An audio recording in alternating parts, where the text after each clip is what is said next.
Welcome to The Connection Code, a podcast where we explore the relationships that make your life and work just a little bit better. Hi, I'm Rachel Gilman-Rischel. I'm the founder of 3PR. I focus on food brands, but I'm also really obsessed with introductions and always want to live in a space of connection. And I'm Jeana Anderson Cohen. I've spent more than 13 years building a business that tricks adults into making friends through fitness, but I'm also building a social gathering and event space in New Buffalo, Michigan called Petite Acres. Needless to say, I love friends. And Rachel, I don't want to give too much away, but we do have a very fun interview today with Rebecca Jarvis if folks stick around. But first, you brought a big question. Yes, we always love to dive into the deep end, and this one is all about how do you foster connection in a competitive space? I have complicated feelings around this, and I think you might too, because I think, tell me if you feel this way, Rich, but I feel like for a lot of women, we're sort of encouraged not to compete or fed these things about collaboration over competition. And I don't feel like that's always right. Say more. Well, I think so.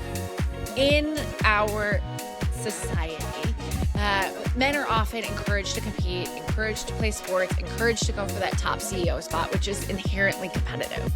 And when women, in particular, are sort of told like collaborate over compete, it's sort of telling us that competition or sort of going for it is bad. And so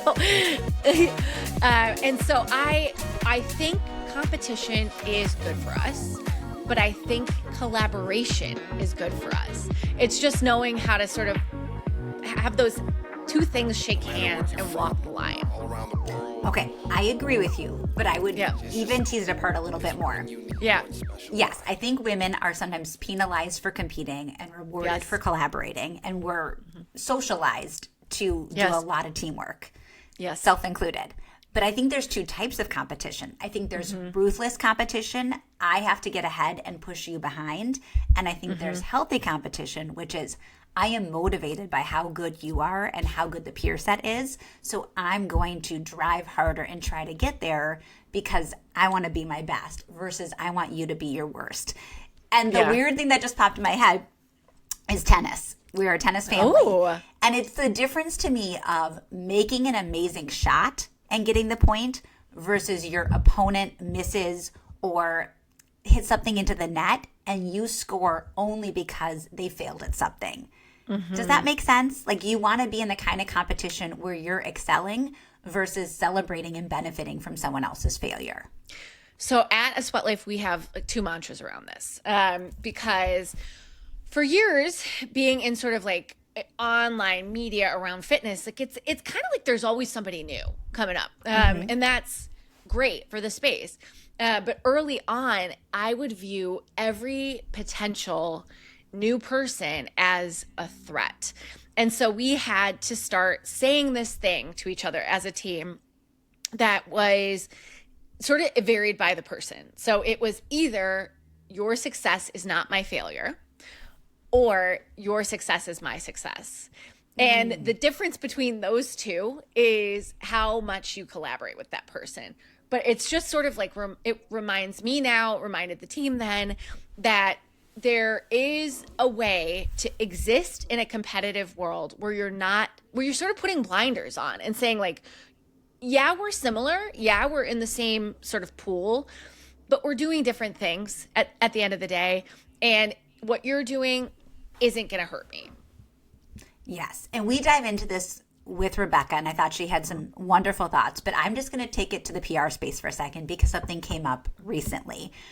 I've been in PR for over 20 years, which feels like forever, but there was definitely this, I guess I could term it a PR mean girl era. And today I'm in this private Slack group of probably 50, 60 publicists, primarily either small boutique agencies or independents like me. And it is incredibly helpful. I mean, collaborative to the nth degree. You need a contact, an intro, a brainstorm, a referral. I mean, this is a place where people are constantly giving. And a story came up that harked back to this maybe early 2000s, 2010s, like mean girl period of PR where people were really cutthroat and backstabbing. And if I get this thing, then you can't have it. This is my media contact. This is my account, like sharper elbows type of thing. And we were all trying to celebrate that it doesn't feel like that. And people are much more, at least in these circles, generous and truly helpful and wanting to see other people thrive. And I also feel like I've relaxed a little bit in running my own business because I don't have to prove anything within an organization. And once I have a really great media contact and I have pitched my clients, why would I hoard that relationship? Why wouldn't I say to my dear friend Nikki in PR, oh my gosh, you should pitch this producer because your client would be perfect, which she did. And then she got the interview for her client. It's like, I think that is the place we all want to be. The competition I feel today is truly, not trying to sound so Pollyanna, how good can I be? Not can I be better than somebody else? It's on my most enlightened day. Yeah, yes. Well, I also think there's this element too of collaboration where it's like you want to collaborate with as many people as possible and as many companies and as many groups as possible because it does enhance what you're doing. But at the end of the day, not everybody deserves your collaboration, and that's a learning thing too. You get to the point in your career where you're sort of thinking like, is this right for me? Is this right for you? And you can kind of make a decision based on that. You're right. There could be a toxic version of collaboration where you feel pressured to be too generous and open and willing to bend in service of this we're all together mindset. So you need to be selective about when to team up and when to maybe gently hold that boundary of, no, this is my own thing. Yeah. And I'm saying all of this like with the reality that I love to partner and I love to be friends. But I think I've put guardrails in place for myself over the years just to make it more fun to partner. Yes. And I think my last and best example is during the pandemic when things got real lonely and real grim, I ended up in this PR squad of me, Nikki, Amy, and Morgan. And Amy and I had a lot of history, but Morgan and Nikki were new to me. And we very deliberately said, should we create a Slack group and hop on Zoom once a week and just sort of support one another through this really weird time in our businesses and our personal lives? And it was the best. I mean, we literally co-worked and said, where are you struggling? How can I help you? I have a contact there. I have an idea for you. Have you talked to this person? And so what pulled me through, I think the darkest part of the pandemic when business felt really unsteady was having 3 people that were willing to really show up for me day in and day out every week on Zoom. And I was doing the same for them. So it was all the benefits of an agency without anybody actually sharing funds. And it proved to me that if you are, I think, choosy and selective about who you let in, the rewards are unbelievable. I love that. Well, I guess we do talk a bit about competition with Rebecca Jarvis. Should we hear our interview with Rebecca? She said so many amazing things. Yes, let's dive in. Here we are with Rebecca Jarvis. Hi, Rebecca Jarvis. Hello, it's so good to see you. You too. Okay, I realized something shocking as we were preparing for this interview. You and I have known each other for 20 years. Wow. Impossible. Wow. I know. That's so I wild. went in the vault. Yes, I went in our vault and I realized that when I was at Leo Burnett and you were at CNBC, I think I cold emailed you to invite you to an industry event. And I thought it would be a huge get if you would say yes. And you were so nice and you came to this event. And I thought, oh my God, this girl is so poised and so mature. And she's clearly a star on the rise. And here I am taking full advantage of every company open bar. Yes. But we were 24. And I just knew I wanted to stay connected to you. And I just want to say thank you for letting me be in your orbit for 2 decades. Oh my, Rachel, I'm so glad you went into the vault and found that. Thank you for the invitation to come to a happy hour. And I'm so glad I very smartly took it because you are a gem and you're a gem. And Jeana, it's so nice to connect with you now as well. You two do a great job with this podcast. And Rachel, you've just been a great friend to me over the years, and I'm just so glad we connected. It was meant to be. It was kismet. And I also have a photo where one of us looks amazing and one of Oh, us doesn't. And the person who looks great is you. Oh, then I perfect. do Let's not share believe it. that. I don't, yeah, well, I don't believe that for 1 second, but awesome. I got to see it. Yes. Okay. So I feel like we should start from the beginning, which is that we're all from Minnesota and you are like the shining Minnesota success story. So let's do the trajectory. Like, how did you go from growing up in the Twin Cities to being the ABC News chief business correspondent? Well, I think if you told me when I was growing up in Northeast Minneapolis that I was going to be a correspondent on ABC News, it would have blown my mind because it would have been at that moment a dream come true for me. But it also would have been something where getting from that point where I didn't know anybody in television news and I didn't know that many people in New York, frankly. I'm not sure if I knew anyone in New York at the time. Um, it would it would be like, wait, so what are the steps in between? And I probably would have asked, what are the steps in between? I vividly remember I was at this dinner, I think I was in high school, and people were talking about their dreams. Like it was like grown-ups and kids, and I'm sitting at this dinner table, and it's all in good fun. And I said something about wanting to move to New York, and one of these people from the table who happened to have lived in New York was like, oh, New York would eat you alive. And it's funny because when I think back to that, I was this kid who really did trust adults. You know, my parents, I still trust them. And I think that's part of it. I trusted my parents a lot. So naturally, I thought what adults were saying had some wisdom to it. And so at the time when I heard that, it actually made me a little nervous about New York, but it was still in the back of my mind a dream. That said, I went to school in Minnesota, high school, grew up there. Then I went to college in Chicago. I went to the University of Chicago, a wonderful place. But it didn't have a degree program in journalism. It really focuses on a core curriculum in the early years. So you really learn to write, you learn to question. It's a place that really focuses on how to ask questions as opposed to answers. And I do really credit the University of Chicago with helping me think like a journalist, even though I wasn't studying to be one. I graduated a little bit in debt. I'm actually significantly in debt, but by today's terms, I had about $30,000 in student loans. Today, where things stand, I know people are facing much bigger amounts of student loan debt.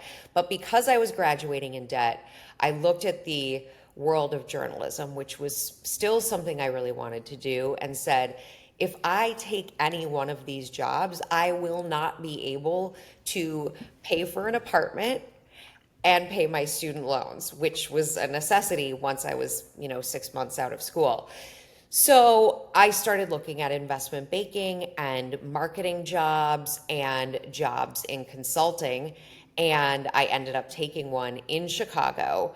I got offered a job at Bank of America Securities in their investment banking program, took the job, started work almost immediately. Hate is a strong word, but I really, really didn't like the work, which made me very nervous because when you don't like your first job out of college, it's kind of like, what am I doing with my life? And is this how work is going to always feel? But I spent a lot of time, thinking about leaving, thinking about what I would do. I got very lucky that I sat in a cubicle next to a wonderful guy. His name is Matt, and he happens to be my husband now. That's like a departure, but he told me he was quitting, and I told him I liked him.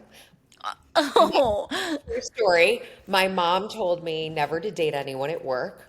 So, and I think that, maybe a little old school, but like that's how things were back then. I never even contemplated it. But then when you told me he was quitting, I'm like, I like you. And we started dating shortly thereafter.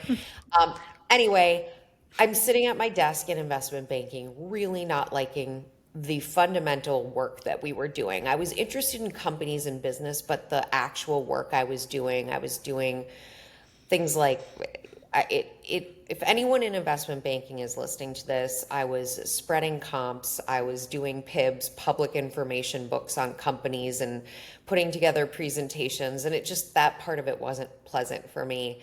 And I was working a lot, like, 9 in the morning to like 3 a.m., 4 a.m. every day. I had roommates in Chicago. I never saw my roommates. Anyway, I decided I had to quit. I had earned enough at that point to cover a lot of my student loans. And I told my parents I was quitting because I wanted to pursue journalism. And they were like, "What are you doing? Why would you do that? You have this steady job, it pays well, you have insurance, all the things."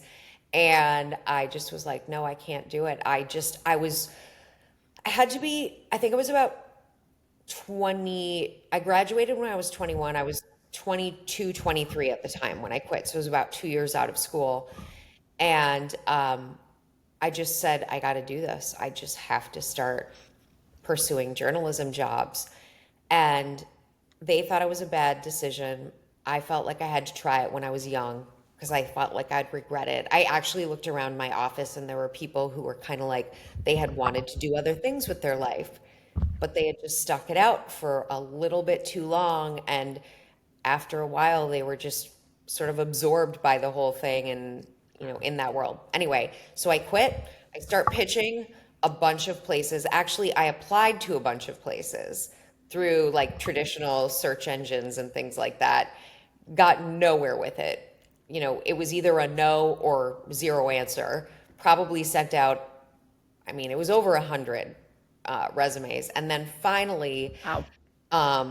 my mom at the time gave me some really good advice, which was, why don't you just start cold calling people and asking them out for coffee? And if they will take you up on it, then you can pitch them some story ideas. And I had a lot of story ideas based on coming from the world of finance. And yes, I was an analyst. It was still a relatively junior role, but I was seeing sort of the way the trends were happening behind the scenes. And so I started cold calling and I took an editor out to lunch and well, it was coffee, it wasn't lunch. I took an editor out for coffee and I pitched some stories. And at the end, the editor was interested in one of the stories. And this was, I want to say 2005. And yeah, it was 2005. And Crane Chicago Business said, yep, come write for us. And I started writing for them and I wrote for a magazine called Business 2.0. And that was the beginning. Wow. Rachel, I think there are so many people that we've chatted with on our journey of making friends and making connections who've gone through maybe similar career pivots or maybe didn't like their first job in this way. I went through something super similar. So, Rebecca, I'm wondering, at what point was it right away you walked through the door, there was a vibe? Because I know you've talked about your spidey sense before. Like, Yeah. was there something immediately off about it, or was it just like the work wasn't it for you? It wasn't immediately off. The people were smart. It was an interesting environment and things were happening. And I was sort of attracted to it from that standpoint, in addition to being able to pay off student loans. Yeah. But I think what happened is I was just working around the clock. And I remember I would travel a lot. I would just work around the clock. And sometimes it just felt like, what is this work and what is it amounting to? And I remember vividly, I worked on, we were selling a company, and I remember vividly thinking I would so much rather be the journalist digging into the story about this company and why it's being sold and what's actually happening here under the surface, as opposed to writing the memo about why someone should buy this company. Like, I was more curious about sort of the investigative side of the thing than I was about the sales, which felt more salesy.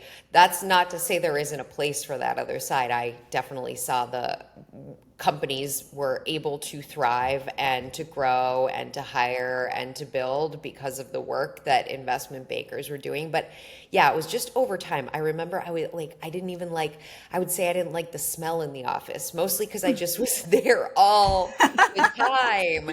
All the time. I was on call truly 24/7.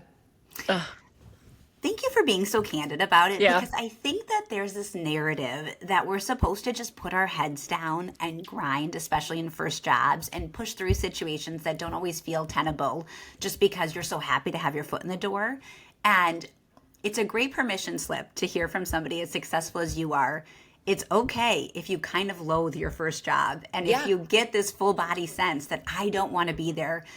Literally, your senses, from the smell to the feeling of being in the office, is just not sitting right. And I think the spidey sense thing is underrated, and I wish I'd listened so much earlier. Jeana and I talked about crying in public places in our first job because we needed to let the emotions out somewhere.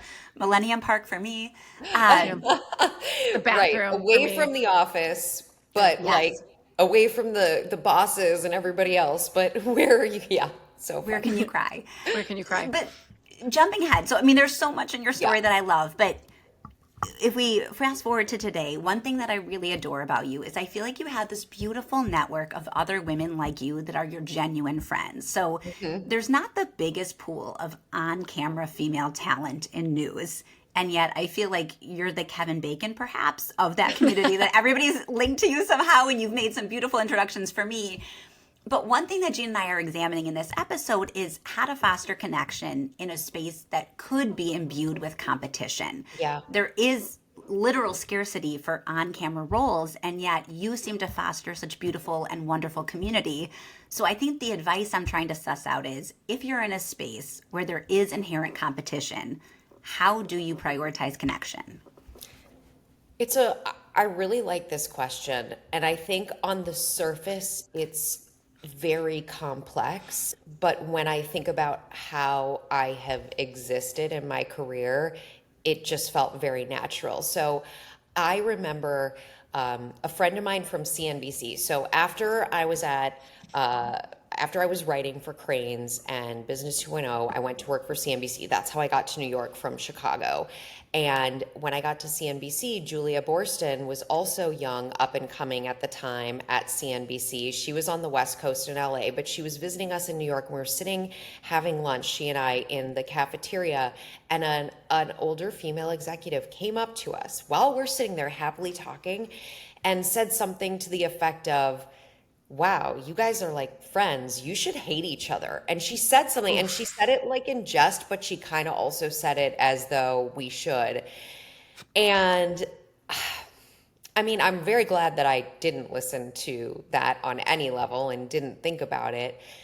I think what I would say is that I have always sought out genuine connections. I think one question that comes up a lot in conversations like the one we're having today is, what advice would you give your younger self? And is there anything you'd do differently? And actually, the one thing I would do differently when I was networking, if I could go back and give myself permission to do something differently, I would say, okay, I know that you're networking to present yourself well, but also network to form relationships, genuine relationships. Have a great conversation with someone, and it's okay if you leave it at that today. It doesn't have to amount to something, and think less about how much they love you or making them like you and want to hire you. Think more about you loving the conversation.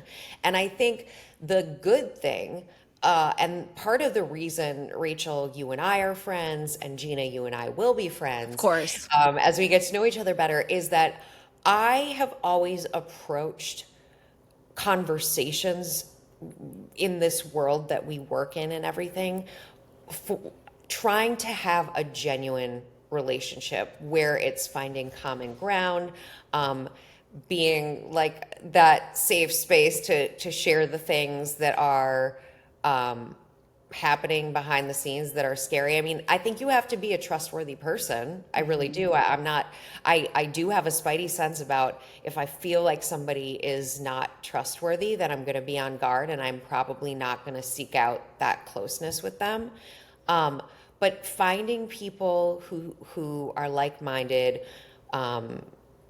people who you see treating other people well, ambitious people. I mean, that's also key. I think the people who are people who you've interviewed here, Rachel, Alicia Menendez and I are dear friends, and obviously a very ambitious and talented and incredible person. So I'm not shying away from that part of friendships either. But I just think you have to go forward hoping and really trying to be your most genuine self and being a little vulnerable. Like I enter relationships, I believe, with some vulnerability, and I think that also creates a stronger relationship. That's not to say I go around doing that every day with everyone, but if I feel that desire for a connection, I will let my guard down, and I think it's really important to be able to do that too. I have so many follow-up questions. Okay. I know I go on for a long time. I can talk for a long time. You talk for the perfect amount of time, but I want to know first and foremost, you mentioned trust, and I think Yeah. trust is really interesting and important for these high stakes interviews you're doing. Like, you're talking to people that other folks can't get an interview with. For example, like Mark Zuckerberg during the Cambridge Analytica scandal, you got that interview, no one else did. Is there something that you're sort of, do you think there's something you bring to these interviews, to these relationships that just lends itself to trust? So I want to just say I interviewed an executive, but it wasn't Mark Zuckerberg. Okay. I didn't want you to. It's all My good. God. All good. No fake news here. I just didn't. I was like debating, should I just let it go because I don't want to interrupt you, but correct me. Okay. Always correct Well, me. no, Okay. I started to worry, maybe I've known Rebecca 19 years and not 20 years. Because as we're going through your career, I'm like, I might have added a year. We're fact tellers here. Telling the truth. Thank you. Well, look, here's one thing. First of all, transparency is really important to me. I think I'm lucky that I feel like my parents are very transparent with me. My mom, especially, I mean, both my parents are, but I grew up with a mom who always sort of told me the age appropriate truth. And therefore, I try to approach situations like that too. It's also a matter of, these things don't just happen overnight. I remember when I started at CNBC and people were interviewing their sources, and in my mind, I was like, oh, who are my sources? I know a few people, but they seem to have Rolodexes filled with sources. And so over time, what I would say is it's kind of like the who you are. Over time, you become known. If you are a trustworthy person, you become known as that. I also am very clear when I'm going to do an interview. I'm clear about why I want to have that conversation, and I'm clear. We don't share questions. We don't go over anything ahead of time with sources, but I'm transparent about my interests and why I want to do this. And it sometimes is, you have to be patient, more patient maybe than you want to be because of that. But I'd much rather have somebody do a conversation with me where they know it's going to be really tough but fair, as opposed to thinking that they're walking into something else. I think that's a great point. How long do you think it took you to reach a point where you felt like you had a robust network? And I'm asking this because some of our listeners seem to be around like college age, just out of college. And I remember being so impatient as well. I'm like, when is my career launching? When am I somebody who has a true network? When can I move through the world with a little bit more impact and influence than being 22 and cold calling people on a spreadsheet? So I love that you go to CNBC and you're like, who are my people? And I would love to dive into, how did you amass people, and when did you feel like you reached that tipping point? Yeah, I completely recall the impatience and that feeling of, okay, the people around me know CEOs and I know sort of the entry point people.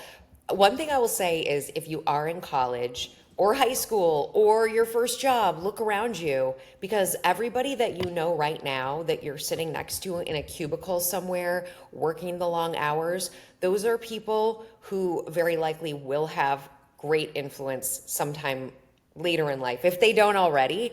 And those will eventually be people where you came up with them and they're going to know you from the early days. And therefore, you will be able to work together in ways that somebody that you, it's like when people you grew up with, they just know you. They know your family, they know the house you lived in. There's a different intimacy there.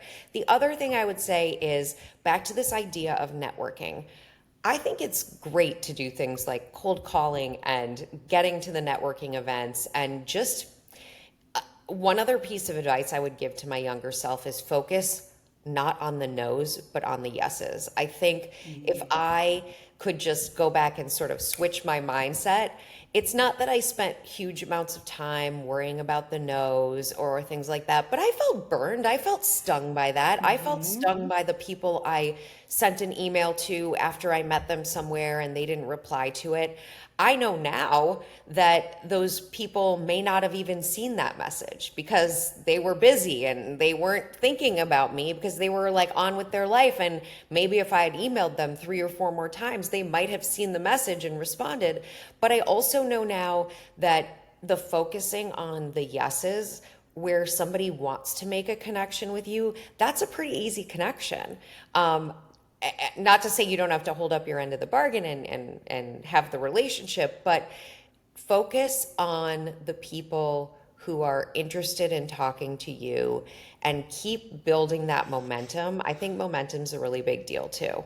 Like when you feel like you're on a roll, when you have a great conversation, there's this feeling when you go home. I think I've had it many times in my life. You go home from a big work event and you've just had a couple great conversations and you feel really good. And that then translates to the next thing that you do the next day at work. And you get like a sense of confidence from that. So take those wins because they're good. They're wind in your sails. If I may throw one more follow-up in here, I know Yeah. Rachel has some great questions for you too.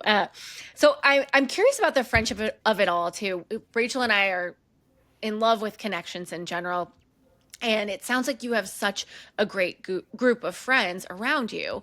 So are there any sort of rituals that you have in your life to keep these friendships strong and thriving, or ways that you check in on each other?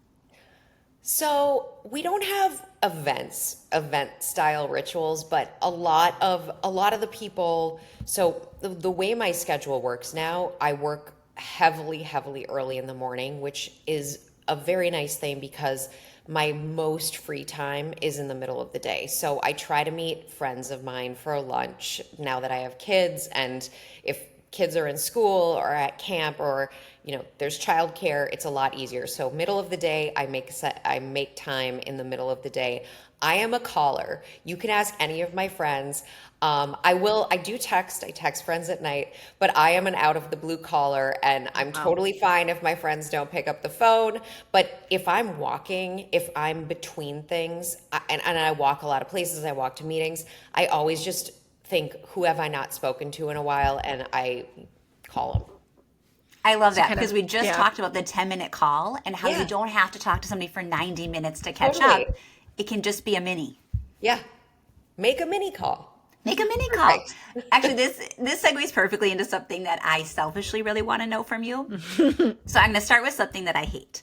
I Okay. just hate when people say, how do you have it all? I think it is a loaded and faulty question because if you are balancing your job and parenting and a marriage and friendship and your general well-being, something's coming in last place. There is no magical formula that women have just suddenly stumbled upon. Yeah. So what I'm more interested in is what is the messaging you give yourself about navigating these challenges? I think for me, I've heard it described before as seasons, and I do think that makes a lot of sense for me, where there's always sort of this push and pull and tug of war between the different things that are happening in your life and accepting that. I think for me, Rachel, we've talked about this in the past. Matt, my husband, and I had a very, very hard time having children. And I went through years and years of IVF and incredibly sad situations along the way before my daughter Isabel was born.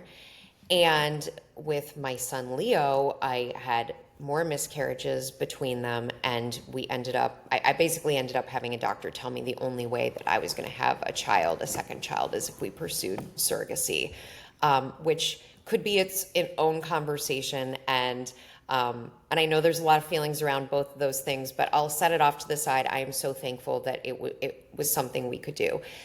This is all to say, now I'm 43 years old, having two healthy, amazing children, a husband who is my partner, and a job that I really love.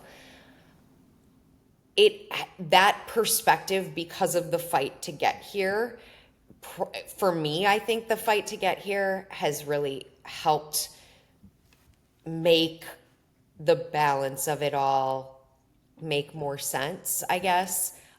Again, balance, silly word, doesn't exist. But I just think the journey of being here is part of what aids me in having the perspective that I have. But I also think, in conversations with a lot of my friends, people going through different transitions, I think you also have to listen to yourself. If you are constantly dissatisfied with a part of what your life looks like, there's not always usually there isn't an easy out, but you get one life. So if there's something that is just awful and dogging you day in and day out, then I do think it's important to listen to that and to think about what changes you would have to make and usually they're not fun. Mm-hmm. They're usually very unpleasant. So you have to then have this other conversation, which is like, do I want to do the unpleasant thing? Like, would doing the unpleasant changes make things better than this unpleasant thing in front of me? I witnessed that question. Yep. And I witnessed Rachel getting emotional halfway through your answer. I think thank you for sharing that. I think we've all on this call been touched by moments of fertility challenges. Yeah. And I know a lot of our listeners have too. So it is so important that you're sharing. So thank you for that.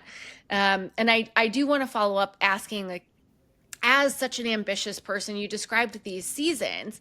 Were there moments in sort of the in between where you had to redefine maybe like what your ambition looked like, what success looked like? Yeah. Well, there's so many times like that. I think, like setting aside, and it's tough to do this, but if I think about my family and that component of my life, there's always these questions of, do I get on the plane? What am I going to miss? And having to sort that through. There's also been plenty of career moments, both now with children and prior, where there's the job that you desperately want, that you believe that you've been auditioning for, that you believe that you've been doing essentially for who knows how long. And then the announcement comes and you're not the one. And those moments have been also devastating for me. And by the way, I'm sure there will be more of them. You know what I mean? Like, one thing that was a revelation for me early on in my career, I worked at CNBC, I went to CBS, and now I've been at ABC News for 13 years. But I remember I went out to lunch with Bob Schieffer at CBS News, great guy. And he was talking to me about his career and talking to me about how we get to these various places and how he got there. And what I started to see was how it's not this. Like, it looks like it's this. It's like the overnight success story. We think it all is the overnight success story. And really, it's like a 10, 20-year story to get to the thing that everyone sees as overnight success. Which reminds me of, I was having a conversation a couple years ago with one of my interns, and she was talking about conversations like these, like the one that we're having. And she said, how do you know when you're making all these decisions that like it's the right thing and you're moving in the right direction? And I said, it only looks like that when you're looking backwards. When you're looking forwards, you never know if you're making the right decision. And I've been in moments in my career where I've sat in a company and thought, do I have any future here? What if I don't? What if this is it? And moments where you think I'm not going to get this opportunity ever. Like it's just not going to come my way. And then somehow over time it shows up. One thing I will say in all of this is I have personally found that having, I wouldn't necessarily call it full on extracurricular interests, but having projects that you can spend your time on that are uniquely yours, that don't necessarily have full utility in. Like I was doing conversations when I was at ABC. I didn't have a show. I wasn't anchoring anything. I had come from CBS where I did have a show. I anchored a show. I was no longer an anchor. So I didn't have a natural place where I could interview people. And I just started doing conversations back when Facebook started Facebook Live. I was doing conversations in my office. I called it Real Biz with RJ. A handful of people saw it, never really took off. I did a podcast called No Limits with Rebecca Jarvis and had great conversations with amazing women. My point in all of this, and then the Dropout I started working on about Elizabeth Holmes. My point in all of this is, I think it's also key in a career, if you're not feeling fully fulfilled, to figure out if there's a side hustle or something that you could be spending even a few minutes a week on that brings you joy just for the sake of you having joy. Try to create the opportunity for yourself, not to become a smashing success, which would be great if it does happen, but to bring yourself joy and nourishment. Oh, I feel like you just glossed over that I believe you won an Emmy. The show, so Amanda Seyfried won an Emmy for her portrayal of Elizabeth Holmes in the Hulu limited series, The Dropout, which was based on my podcast. And I was an executive producer on the Hulu limited series. So it was amazing, yes. Truly amazing. She's amazing. The whole team that did that project, wonderful. And I am, but that was a journey. Speaking of overnight success, that was a journey that I started 5-7 years before and never had any intention of, it didn't even cross my mind that these things were possible. I was more just in the mindset of, I think this person is a fascinating person. I want to figure out what's going on here, and I want to do it as a podcast because it's a totally new challenge and it's a blank canvas and I can be creative and there's zero expectations of how I'm going to do it. So I'm going to have expectations of myself, but no one has any expectations of me. Let's see what happens. Okay, that is gold. Jeana, do you mind if I expand upon that for a second? Sure. I mean, yes, we both, yes. Yes. Okay. Thoughts are brewing here because I think we're in such an era of romanticizing success and everybody wants like this really visible win that they can tout. And what you're saying is contrarian in the best way, which is I followed my compass of what I'm interested in, what I wanted to put energy into, what was personally interesting and fulfilling, not so everybody could be watching, not so I could get all this fandom, but you were doing it for what are in essence the best reasons for personal pleasure, satisfaction, and growth. And then lo and behold, it ended up blowing up and becoming this really incredible thing, but you weren't doing it for that outcome. Right. And I don't think I can simplify life all the way down to that, but isn't that kind of the lesson? Like when you do things for the right reasons, the outcomes are almost invariably better? Yes, I would also argue that because of these other things that I did prior to the Dropout, they were all building blocks. Yes. And they had their moments of frustration, don't get me wrong. People telling me no, people just not being interested in a thing that I was really uniquely interested in. And that can be lonely, but I think I was very lucky that I had my job at ABC News during all of this, where I was doing my job. I was covering business and technology and the economy, and then finding, little pieces of time along the way to do this sort of side hustle project, which then became, eventually, before we put it out as a podcast, it became more work. But I do think it's really key for people, if you're feeling that sense of like stagnance in your career, or you're not fully there, you're not fully fulfilled, trying the dabbling in these things on the side can also teach you what you do and don't want to do. Anyway.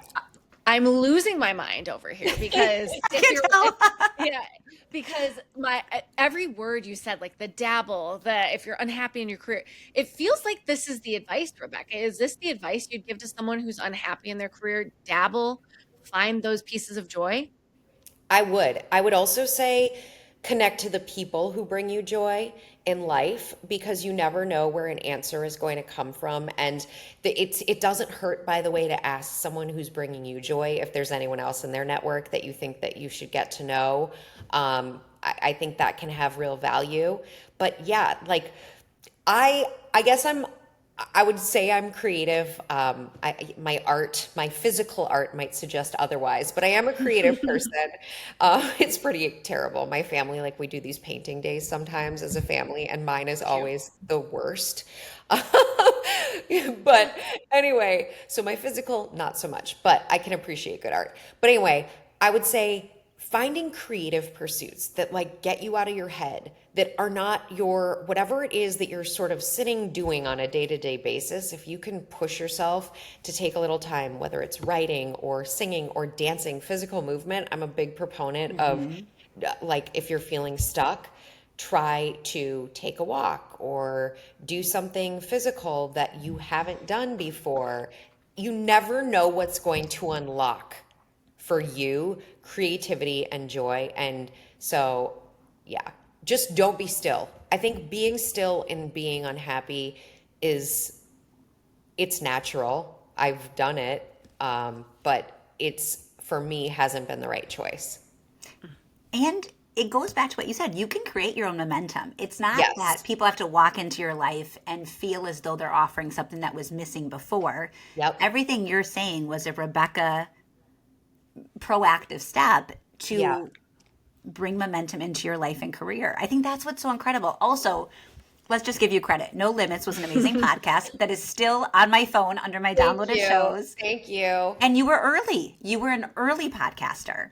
Thank you. Yeah, I mean, that's, again, I was like experimenting at the time, and I loved it. Genuinely, I loved it. The conversations I had, I still have friendships with people who I only got to know because I interviewed them on the podcast. So I'm really, really glad. And it also was a building block. It was a learning experience for me that I probably would not have been able to do the Dropout had I not done No Limits, to understand the format of podcasting and how it all worked.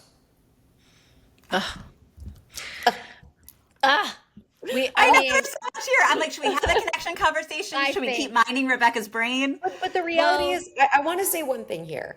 This all sounds really great, and it is really great. And I'm so thankful that I am where I am today. But we could have done this interview 10 years ago, and I would have been in a very different place. I probably wouldn't have been talking at that time about struggling to have children and a family and all the things I was going through, but I was, and it was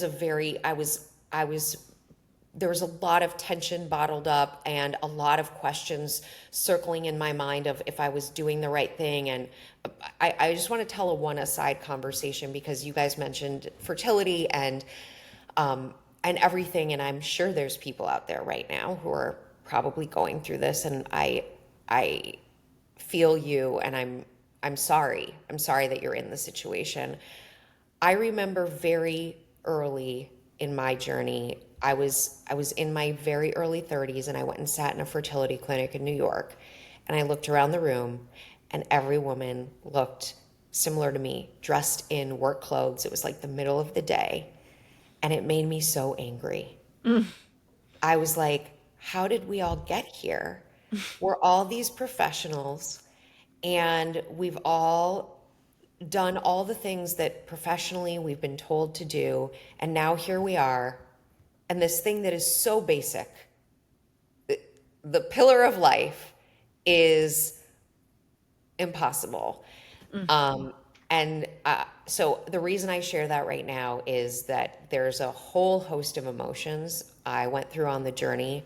I feel like I'm on another side of it now, and it feels really good. And the scars are there, but I don't think about them every day. I remember wondering if every day of my life would be a day that was like a reminder of fertility and the process and the shots and everything. So anyway, sorry, it's an aside, but just for people to hear that.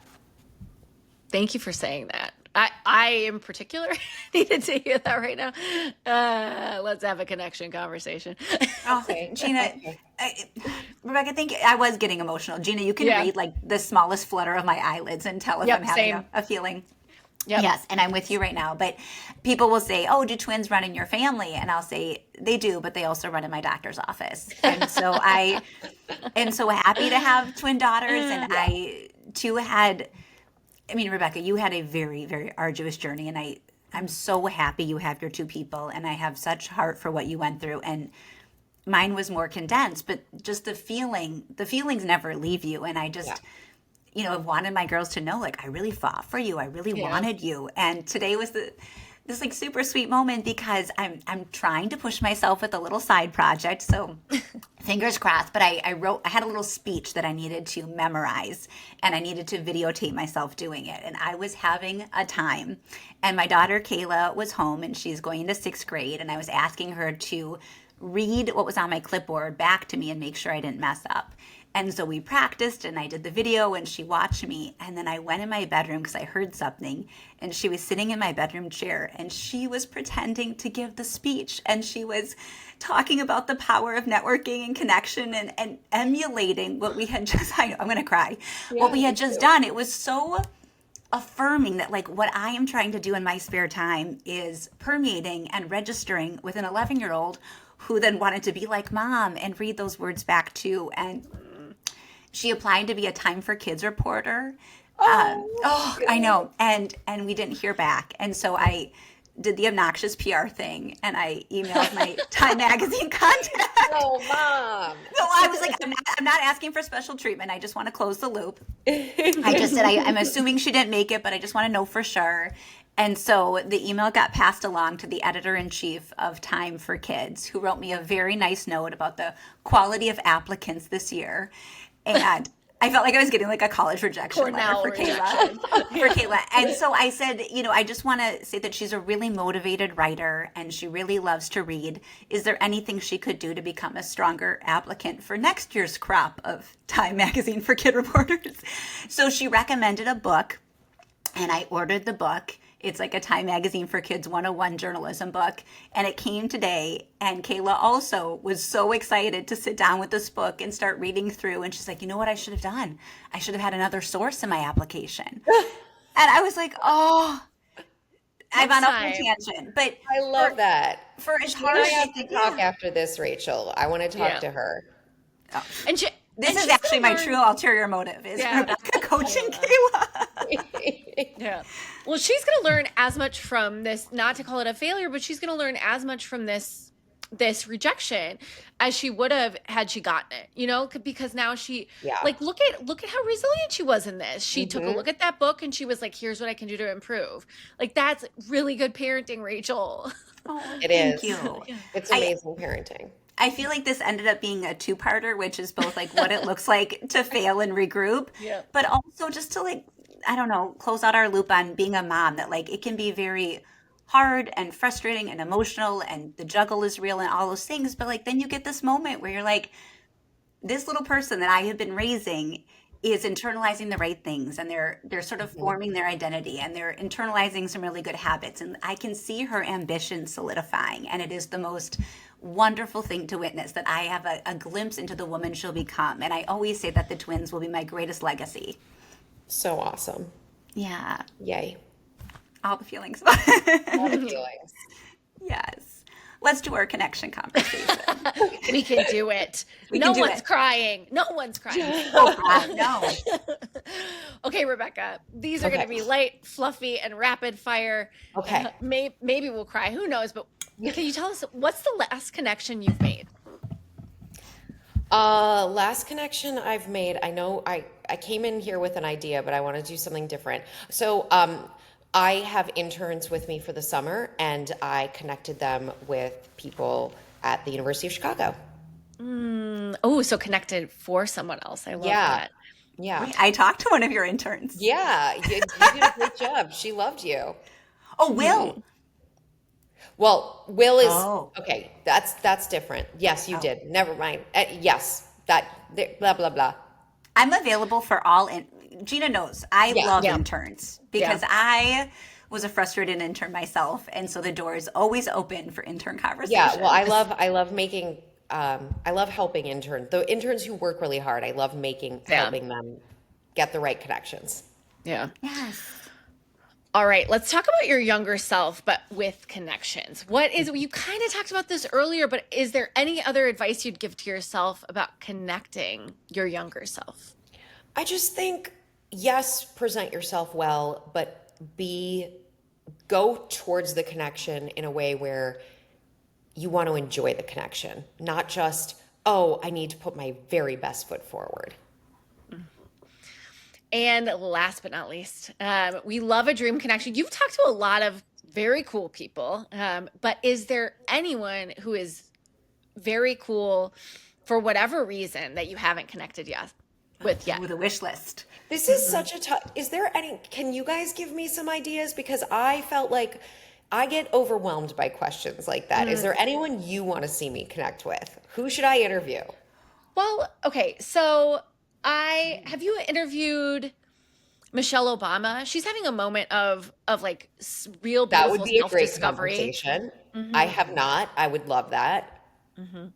I love a Tina Fey conversation. Have you talked to her? 1000% would love a Tina Fey conversation. Get on good hang with Amy Poehler.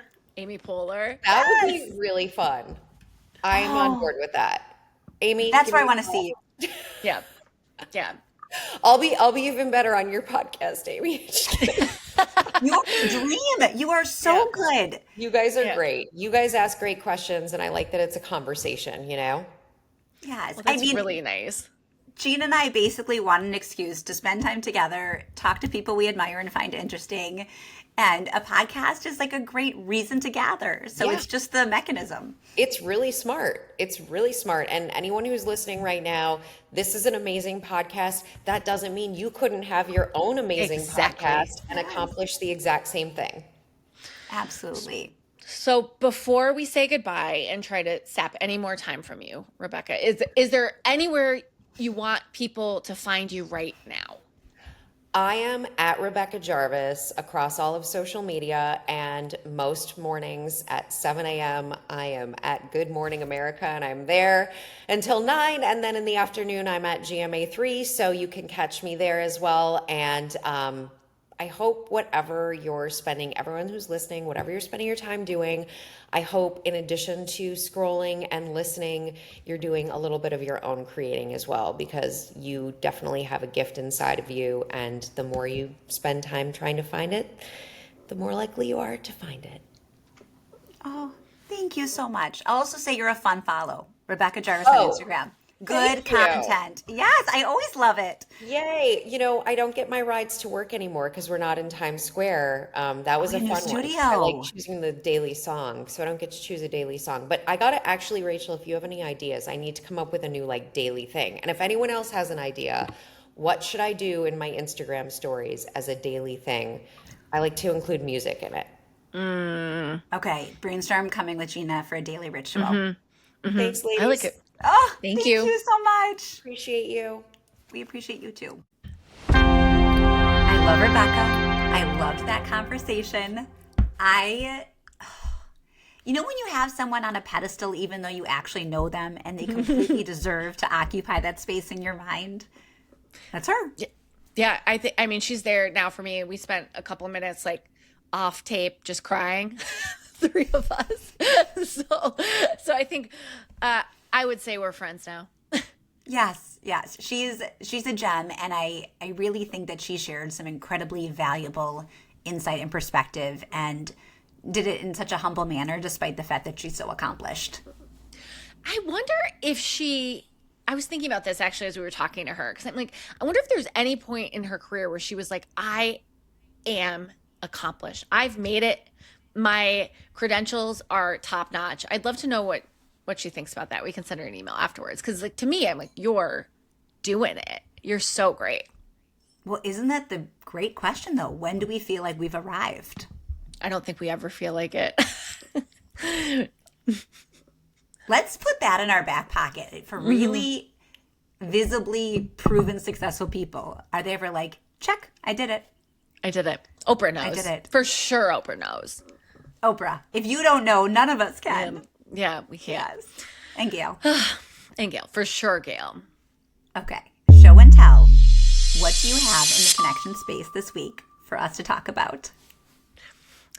Okay, so this impacts both of us. Rachel, we are on a thread with the wonderful folks who went to Miraval with us. It was December of 2024 that we went to Miraval, Arizona as a group with Sarah Spain and a bunch of friends. And 30 people, maybe? And so we were talking recently, you and I, about that group, and I was really excited because you suggested checking in with them. And Rachel's book is out. We have this podcast that came out, and both those things were talked about sort of as I love goals. that you said Rachel's book. Maybe we're Rachel's manifesting. book. But Sarah's Wait a book. minute. Sarah's book. Wait, when will your book come out? 2027, probably. So Sarah's book is out. Rachel and I have this podcast together. Did I say Sarah and I have a podcast together? Why not? No, I'm not ready to replace you with her for you to go on a book tour. You got to stay with me. But everybody was sort of chiming in with these goals that they'd accomplished.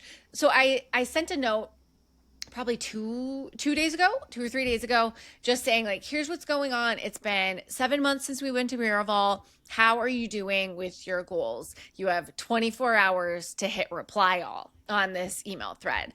And people did. I was sort of worried that they wouldn't. The genius was in the 24-hour time binding of it to say, go. And I think I jumped in right away, and then a couple people started going. And I was telling you, this is my new favorite email thread because I love checking in with people and hearing, I'm training for a marathon. My relationship with my kids is better. I'm now the CEO of the company where I was part of a succession plan. I mean, people are kicking ass. And some people were very real about the things that have not materialized in this 7-month window, but that they're still trying. So I love honesty. I love seeing women thrive. Nothing felt competitive about this. It felt really celebratory. But maybe the trick is when you want people to reply all, give them a deadline. I love a deadline. And I love rules. We've talked about this. Rules make fun.